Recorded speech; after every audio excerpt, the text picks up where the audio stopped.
നമുക്ക് പ്രത്യേകിച്ചൊരു പ്രശ്നമൊന്നുമില്ല എന്ന് പറഞ്ഞാലും നമ്മുടെ കാലുകൾ കണ്ടാൽ നമുക്ക് ക്ലിയറായിട്ട് മനസ്സിലാകും നമുക്ക് ഏത് രീതിയിലുള്ള പ്രശ്നങ്ങളാണ് ഉള്ളത്, ഏതൊക്കെ രീതിയിലുള്ള പ്രശ്നങ്ങൾ വരാൻ സാധ്യതയുണ്ട്, ഏതൊക്കെ രീതിയിലാണ് നമ്മൾ ശ്രദ്ധിക്കേണ്ടതെല്ലാം നമ്മുടെ കാല് തന്നെ ശ്രദ്ധിച്ചാൽ മനസ്സിലാവും. അതിന് നമ്മൾ പെട്ടെന്ന് ട്രീറ്റ്മെൻറ്റും കാര്യങ്ങളും ചെയ്തില്ലെന്നുണ്ടെങ്കിൽ നമുക്ക് പിന്നെ അവിടെ മുറിവായാലും അറിയത്തില്ല, ആണി കൊണ്ടു കയറിയാലും അറിയത്തില്ല, ചെരുപ്പ് ഊരിപ്പോയാൽ അറിയത്തില്ല. വ്രണങ്ങളായാലും ഈ കാലിൻ്റെ ഏത് രീതിയിലുള്ള പ്രശ്നങ്ങളായാലും നമുക്ക് നിസ്സാരമായിട്ട് ക്ലിയർ ആക്കാൻ സാധിക്കുന്ന ഒരു കാര്യമാണ്. അതിന് കറക്റ്റ് ടൈമിന് കറക്റ്റ് രീതിയിലുള്ള ട്രീറ്റ്മെൻറ്റ് മാത്രം എടുത്താൽ മതിയാകും. Hello everyone, I am doctor Manoj Johnson. Lifestyle മെഡിസിനിലേക്ക് സ്വാഗതം. ഇന്ന് നമ്മൾ ഡിസ്കസ് ചെയ്യാൻ പോകുന്നത്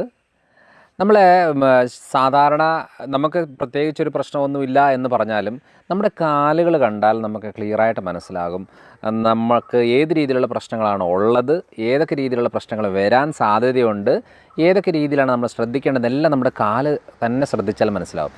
അപ്പോൾ ആദ്യം ഈ വീഡിയോ കാണുന്നവർ ശ്രദ്ധിക്കുക. ആദ്യം നമ്മുടെ കാലിൽ ഉണ്ടാകുന്ന കളർ മാറ്റം, നമുക്ക് ഏതെങ്കിലും രീതിയിലുള്ള കളർ മാറ്റമുണ്ടോ എന്നുള്ളത് നോക്കണം. കളർ മാറ്റം എന്ന് ഉദ്ദേശിക്കുന്നത് പല രീതിയിലുള്ള കളർ മാറ്റങ്ങളുണ്ടാകും. ആദ്യം ഒരു നല്ല രീതിയിൽ വയലറ്റ് കളർ, ഒരു റോസ് കളറിലേക്ക് കാല് മാറുന്ന രീതിയിലുള്ള കളർ ചേഞ്ചസ് ഉണ്ടോ എന്നാണ് നമ്മൾ നോക്കേണ്ടത്. അതായത് നമ്മുടെ മുട്ടിൻ്റെ താഴോട്ട് ഉള്ള ഭാഗങ്ങൾ, പ്രത്യേകിച്ച് ഈ ആങ്കിൾ ജോയിൻറ്റിൻ്റെ മുകളിലോട്ടും മുട്ടിൻ്റെ താഴോട്ടും പാദങ്ങളിലേക്കുള്ളതാണ് നമ്മൾ ആദ്യം നോക്കേണ്ടത്. അപ്പോൾ റോസ് കളറിലേക്ക് മാറുന്നുണ്ടോ, അതേപോലെ തന്നെ അത് ബ്രൗൺ കളറിലേക്കോ അല്ലെന്നുണ്ടെങ്കിൽ റെഡ് കളറിലേക്കോ ബ്ലാക്ക് കളറിലേക്കോ കളർ മാറ്റമുണ്ടോ എന്നാണ് നമ്മൾ ആദ്യം നോക്കേണ്ടത്. കാരണം 3-4 കാരണങ്ങളിൽ ആ ഒരു പ്രശ്നങ്ങളുണ്ടാകും. അതിൽ ഒന്നാമത്തെ കാര്യം എന്ന് പറയുന്നത് ഇൻറ്റേർണൽ ബ്ലീഡിങ്, അതായത് നമ്മുടെ കാലിൻ്റെ വെരിക്കോസ് പ്രശ്നങ്ങളാണത്. വെരിക്കോസിലെ ക്യാപ്പിലറീസ് എന്ന് പറയും, മെയിൻ വെയിൻ അല്ലാതെ ചെറിയ ക്യാപ്പിലറികളിലൊക്കെ ചെറിയ രീതിയിലുള്ള റപ്ചർ, പൊട്ടൽ, അതായത് നമ്മുടെ വിള്ളൽ പോലെ വന്നേച്ച് അതിൽ നിന്ന് ബ്ലഡ് പുറത്തേക്ക് വരികയും സീരം പുറത്തേക്ക് വരികയും ലിക്വിഡ് പുറത്തേക്ക് വരുന്നതിനനുസരിച്ച് അവിടെ സ്വെല്ലിംഗ് ഉണ്ടാകുകയും കളർ ചേഞ്ചസ് ഉണ്ടാകുകയും ചെയ്യും. അപ്പോൾ ഈ കളർ ചേഞ്ചസ് ഉണ്ടാകുന്നതനുസരിച്ച് നമുക്ക് പല രീതിയിലുള്ള കാര്യങ്ങൾ നമുക്ക് തിരിച്ചറിയാൻ സാധിക്കും. അതായത് ആദ്യം നമ്മുടെ കാല് നല്ല ഷൈനിങ് ആയിട്ടുള്ള സ്കിന്ന് വരുന്നതും, അതേപോലെ തന്നെ അത് റോസ് കളറിലേക്ക് വയലറ്റ് കളറിലേക്ക് മാറുകയും പിന്നെ അത് ബ്രൗൺ കളറിലേക്ക് മാറുകയും പിന്നെ അത് ബ്ലാക്ക് കളറിലേക്ക് മാറുകയും ചെയ്യും. ഇത് ആയി കഴിയുമ്പോഴാണ് നമുക്ക് സ്വെല്ലിംഗ് റിലേറ്റഡ് ആയിട്ടുള്ള നീര് വെക്കുന്ന കാര്യങ്ങളും അതേപോലെ ഇച്ചിങ്, ചൊറിച്ചിലെന്ന് പറയില്ലേ, ഇച്ചിങ് രീതിയിലുള്ള കാര്യങ്ങൾ ഉണ്ടാകും. അപ്പോൾ അത് കഴിഞ്ഞിട്ടാണ് ചിലപ്പോൾ അത് ബ്ലീഡിങ് ആകുകയും പുറത്തേക്ക് പോവുകയും ചെയ്യും. ഇതാണ് മെയിനായിട്ട് നമ്മൾ ഈ കളർ മാറ്റത്തിൽ ശ്രദ്ധിക്കേണ്ട കാര്യം. പിന്നെ ഭൂരിഭാഗം ആളുകളിലുള്ള പ്രശ്നം എന്ന് പറയുന്നത് ഫംഗൽ നെയിൽസ് ആണ്. അതായത് കാലിൻ്റെ വിരലുകളുടെ, അതായത് കൈയുടെ നമ്മൾ കാണുന്നതിനെക്കാട്ടിലും കൂടുതലായിട്ട് വിസിബിൾ ആകുന്ന കാര്യങ്ങൾ, വളരെ ചെറിയ കാര്യങ്ങൾ തന്നെ നമുക്ക് ക്ലിയറായിട്ട് കാലിൽ മനസ്സിലാകും. അതുകൊണ്ടാണ് കാലിൻ്റെ പ്രശ്നങ്ങൾ ഏറ്റവും കൂടുതൽ പറയുന്നത്. കാരണം ഏറ്റവും കൂടുതൽ ഞാൻ ചികിത്സിക്കുന്ന കാലിൻ്റെ പ്രശ്നങ്ങളായതുകൊണ്ടാണ്. അപ്പോൾ അവിടെ ഫംഗൽ നെയിൽസ് ഉണ്ടാകും. ഫംഗൽ നെയിൽസ് എന്ന് പറയുന്നത് ഒന്ന് നമ്മൾ കട്ടിയായിട്ടുള്ള കാലിൻ്റെ നഖങ്ങളായിരിക്കും, പ്രത്യേകിച്ചും നമ്മുടെ ബിഗ് ടോ, തള്ളവിരൽ ആ ഏരിയയിലായിരിക്കും. അല്ലെന്നുണ്ടെങ്കിൽ അവിടെ റിപ്പീറ്റഡ് ആയിട്ട് ഇൻഫെക്ഷൻ വരുന്ന ഒരു കണ്ടീഷനായിരിക്കും. അല്ല എന്നുണ്ടെങ്കിൽ ഒരു ബാഡ് സ്മെല്ല് ആ ഏരിയയിൽ കാണും. അല്ലെന്നുണ്ടെങ്കിൽ നമ്മളെ കുഴിനകം എന്ന് പറയുന്ന രീതിയിലേക്ക് അത് മാറും. അപ്പോൾ ഇതുമായിട്ട് ബന്ധപ്പെട്ട എല്ലാ കാര്യങ്ങളും നമ്മൾ ശ്രദ്ധിക്കേണ്ടത് അവർക്ക് ഫംഗൽ റിലേറ്റഡ് ആയിട്ടുള്ള പ്രശ്നങ്ങൾ, പ്രത്യേകിച്ചും ആമാശയ സംബന്ധമായിട്ട് കുടൽ സംബന്ധമായിട്ടുള്ള പ്രശ്നങ്ങൾ കൂടുതലാകുന്ന അനുസരിച്ച് ആ പ്രശ്നങ്ങളും കൂടാറുണ്ട്. പിന്നെ ഷുഗർ കൂടുന്ന സാഹചര്യങ്ങളിൽ, പ്രമേഹം കൂടുതലായിട്ട് ഉള്ളാവുന്ന സാഹചര്യങ്ങളിൽ നമുക്കൊരു പരിധി കൂടുതൽ അത് കൺട്രോൾ കിട്ടുന്നില്ല എന്നുണ്ടെങ്കിൽ അത് വീണ്ടും ആ പ്രശ്നങ്ങൾ, നമ്മുടെ ഫംഗൽ നെയിൽസിൻ്റെ പ്രശ്നങ്ങൾ കാണാറുണ്ട്. ചില ആളുകളുടെ കാലിൻ്റെ വിരലുകളൊക്കെ വിണ്ട് കീറി പൊട്ടിപ്പോകാറുണ്ട്, ഒരു അളവിൽ കൂടുതൽ വളരുന്നില്ല. അപ്പോൾ വൈറ്റമിൻ ഡിയും കാൽസ്യം മഗ്നീഷ്യം ഇതിൻ്റെ കോമ്പിനേഷൻ്റെ ഡെഫിഷ്യൻസി ആവാനാണ് കൂടുതൽ സാധ്യതകൾ വരുന്നത്. അപ്പോൾ ഓരോന്നും നമ്മൾ നോക്കുമ്പോൾ തന്നെ നമുക്ക് മനസ്സിലാവും എന്താണ് കാര്യം എന്നുള്ളത്.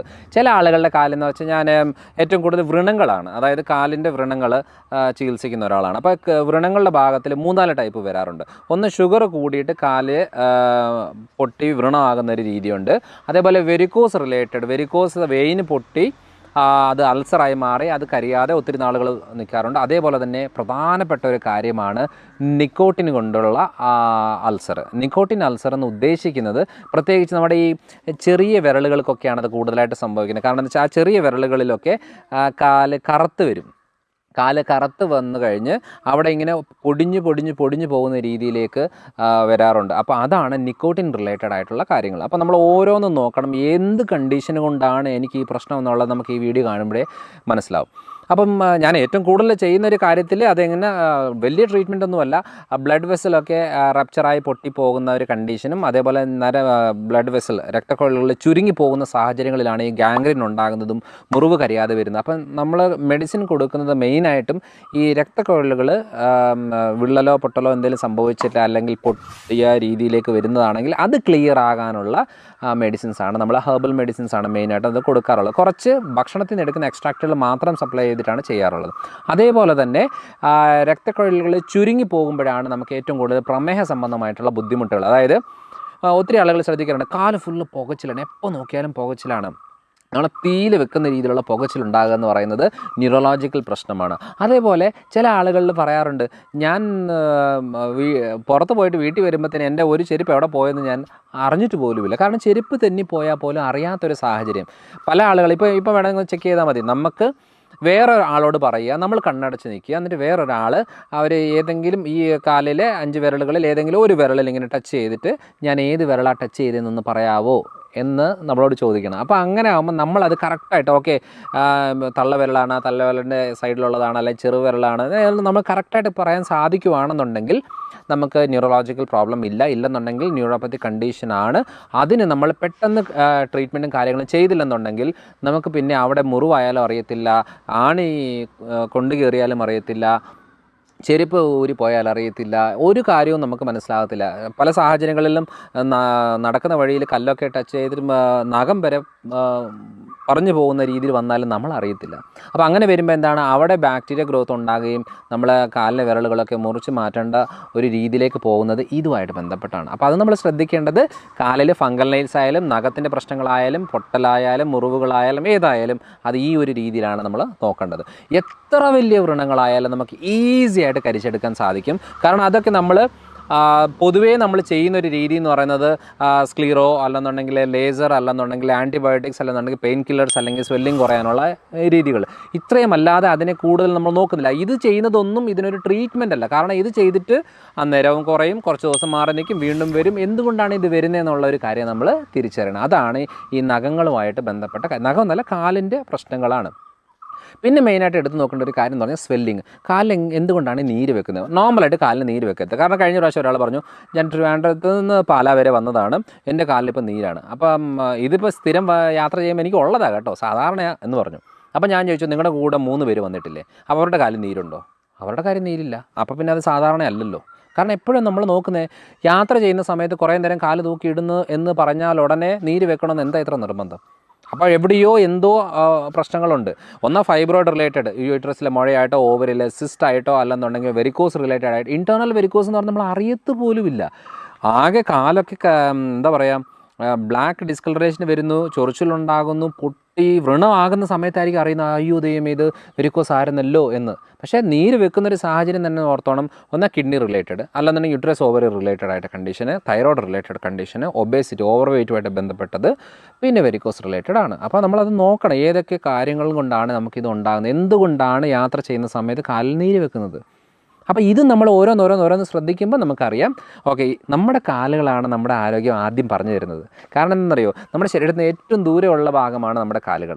ആ കാലുകളിലേക്ക് ചെറിയ വേരിയേഷൻസ് വരുമ്പോഴത്തേനും അവിടം വരെ അതിൻ്റെ ചേഞ്ചസ് വരണമെന്നില്ല. കാരണം ബോഡി സാധാരണ എല്ലാം മാനേജ് ചെയ്യാൻ നോക്കും. പക്ഷേ കാലുകളിലേക്ക് ദൂരോട്ട് പോകുന്നതനുസരിച്ച് മാനേജ് ചെയ്യാൻ ബുദ്ധിമുട്ടുള്ളത് കൊണ്ട് എന്ത് ചെയ്യുമെന്ന് പറഞ്ഞാൽ അവിടെയാണ് ഈ ആദ്യ സിംറ്റംസ് ഒക്കെ കാണിക്കുന്നത്. അപ്പം നോക്കിക്കോണം, മസിലൂറിൻ്റെ കയറ്റം, പുകച്ചിൽ, മരവിപ്പ്, അതേപോലെ നമ്മുടെ നഖങ്ങൾ വിണ്ട് കീറി വരുന്നത്, പൊടിഞ്ഞു പോകുന്നത്, ഫംഗസ് ഉണ്ടാകുന്നത്, വിരലുകളിങ്ങനെ ചുരുങ്ങി പൊടിഞ്ഞു പോവുക, അത് നിക്കോട്ടിൻ റിലേറ്റഡ് ആണ്.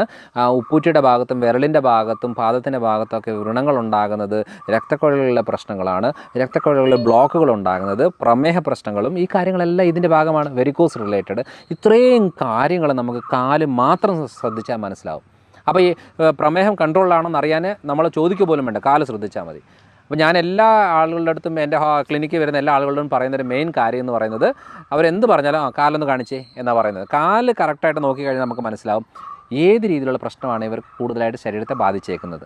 അപ്പോൾ അങ്ങനെയാണ് ഈ കാലിൻ്റെ കാര്യങ്ങൾ. എനിക്ക് ഒരാളുടെ മുഖം നോക്കിയിട്ട് അവരുടെ ഹിസ്റ്ററി പറയുന്നതിനേക്കാളും കൂടുതലായിട്ട് എനിക്ക് എളുപ്പം കാല് നോക്കി ഹിസ്റ്ററി പറയുന്നത്. കാരണം കാല് കാണുമ്പം ഓക്കെ, നിങ്ങളുടെ സ്ഥലം ഇന്നതായിരുന്നില്ലേ, ഇവിടെ നിന്നല്ല നിങ്ങൾ വന്നത്, നിങ്ങൾക്ക് ഇന്ന പ്രശ്നങ്ങൾ ഉണ്ടായിരുന്നല്ലോ എന്നുള്ളത് നമുക്ക് കാല് കാണുമ്പോൾ മനസ്സിലാവും. കാരണം ഒരു പ്രാവശ്യം കണ്ടിട്ട് രണ്ടാമത് കാണുമ്പം കാലിൻ്റെ വ്യത്യാസമാണ് ഞാൻ നോക്കാറ്, മുഖത്തിൻ്റെ വ്യത്യാസം അല്ല.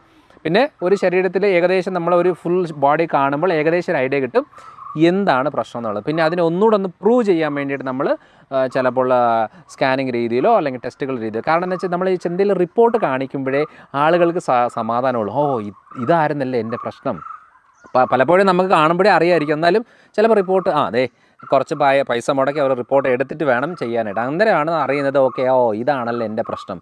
അപ്പോൾ എന്നാ പറയുക, എത്ര കടുംപിടുത്തം പിടിച്ചിരിക്കുന്ന ആഹാര രീതി എനിക്ക് മാറ്റാൻ പറ്റത്തില്ല എന്ന് വിചാരിക്കുന്ന ആൾക്കാരൊക്കെ ഈസി ആയിട്ട് ഈ റിപ്പോർട്ടും കാണുമ്പോഴൊക്കെ ഓക്കെ എൻ്റെ രോഗം എനിക്ക് മനസ്സിലായി എന്ന രീതിയിൽ വന്നിട്ട് അതിന് മാറ്റത്തിനായിട്ട് അവരുടെ പിന്നെ പുറകെ നടന്ന് പറയേണ്ട ആവശ്യമില്ല, അവർ തന്നെ അങ്ങ് ശ്രദ്ധിച്ച് പൊക്കോളും. അപ്പം വ്രണങ്ങളായാലും ഈ കാലിൻ്റെ ഏത് രീതിയിലുള്ള പ്രശ്നങ്ങളായാലും നമുക്ക് നിസ്സാരമായിട്ട് ക്ലിയർ ആക്കാൻ സാധിക്കുന്ന ഒരു കാര്യമാണ്. അതിന് കറക്റ്റ് ടൈമിന് കറക്റ്റ് രീതിയിലുള്ള ട്രീറ്റ്മെൻറ്റ് മാത്രം എടുത്താൽ മതിയാവും. അപ്പോൾ എന്തായാലും അടുത്ത തവണ അടുത്തൊരു വീഡിയോ ആയിട്ട് വരാം.